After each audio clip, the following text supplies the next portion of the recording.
પર પેટા ચૂંટણીમાં ત્રિપાખીઓ જંગ જામ્યો છે। કડીથી કોંગ્રેસના ઉમેદવાર રમેશ ચાવડા ઉમેદવારી કરશે। કોંગ્રેસે ત્રીજી વખત રમેશ ચાવડાને ટિકિટ આપી છે। તેમના પર પસંદગીનો કળશ ઢોળ્યો છે। રમેશ ચાવડાએ ભારતીય જનતા પાર્ટીના ઉમેદવાર પર આરોપ લગાવ્યા છે। ભાજપના ઉમેદવાર બહારના હોવાનો આરોપ લગાવ્યો છે। આયાતી ઉમેદવાર કડી પરથી ક્યારેય જીત્યા નથી તેવો રમેશ ચાવડાએ દાવો કર્યો છે। કડીના મતદારોનો પ્રેમ મને મળશે તેવું તેમણે કહ્યું છે। રમેશ ચાવડાએ 2022માં ઈવીએમમાં ગરબડ થઈ હતી તેવો પણ આક્ષેપ તેમણે કર્યો। તેમણે કહ્યું કડીમાં અનેક બેઠકો પર બૂથ કેપ્ચરિંગ થયું હતું। ગુજરાતમાં ત્રીજી કોઈ પાર્ટી સફળ થઈ નથી। આમ આદમી પાર્ટી માટે તેમણે આરોપ લગાવ્યો હતો।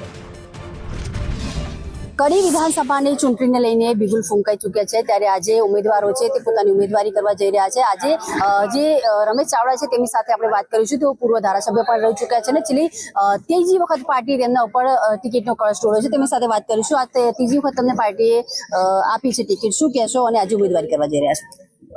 ત્રીજી વખત પાર્ટીએ મને મારી ઈમાનદારી અને મારી જુસ્સો અને પાર્ટીની જે અહીંયા કડી તાલુકા ઉપર મારા માટે બધા જે મતદારોનો મારા ઉપર પ્રેમ છે એ જોઈને મને કોંગ્રેસે અહીંયા ટિકિટ આપી છે। ચોક્કસ ત્રીજી વખત તમને ઉમેદવાર તરીકે ટિકિટ પાર્ટી આપી છે। અગાઉ તમે એક વખત હારી ચૂક્યા હતા કરશનભાઈની સામે। કેટલી સરસાઈથી હાર્યા હતા?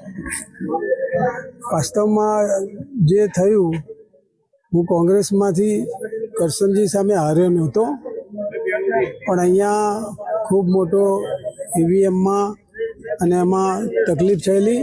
13 રાઉન્ડ સુધી આગળ હતો અને 13મા રાઉન્ડ પછી હું એક જ રાઉન્ડમાં 17,000 મત માઇનસ થઈ ગયો।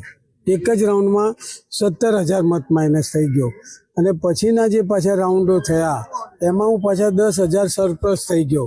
એટલે હું એકચ્યુઅલી હાર્યો નથી, આપ સમજો છો। ઈવીએમ ઉપર તમે સવાલ ઉઠાવી રહ્યા છો કે ઉઠાવતા? આ ઈવીએમ ઉપર બરાબર છે હવે, પણ અહીંયા જે હોય તે હવે।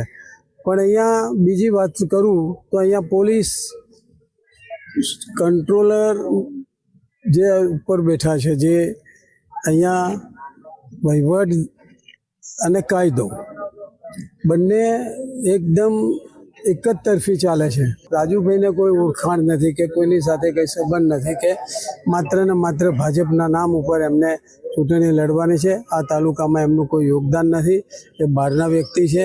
એટલે આયાતી લોકો અહીંયા કદી ક્યારેય જીતી શક્યા નથી, એટલે એ પણ આયાતી છે। જે પ્રકારે તમને વાત કરી છે કે સ્થાનિક મુદ્દાઓ છે તેને લઈને કોંગ્રેસ જે છે તે પ્રચાર પ્રસારમાં જશે અને રાજેન્દ્ર ચાવડાની જે વાત કરવામાં આવી છે બીજેપીના ઉમેદવાર છે તેમને પણ તેમને નેગ્લેક્ટ કર્યા છે કે આ એરિયામાં તેમને કોઈ ઓળખતું નથી અને ચોક્કસ આ વખતે જંગી બહુમતીથી કોંગ્રેસ આવશે।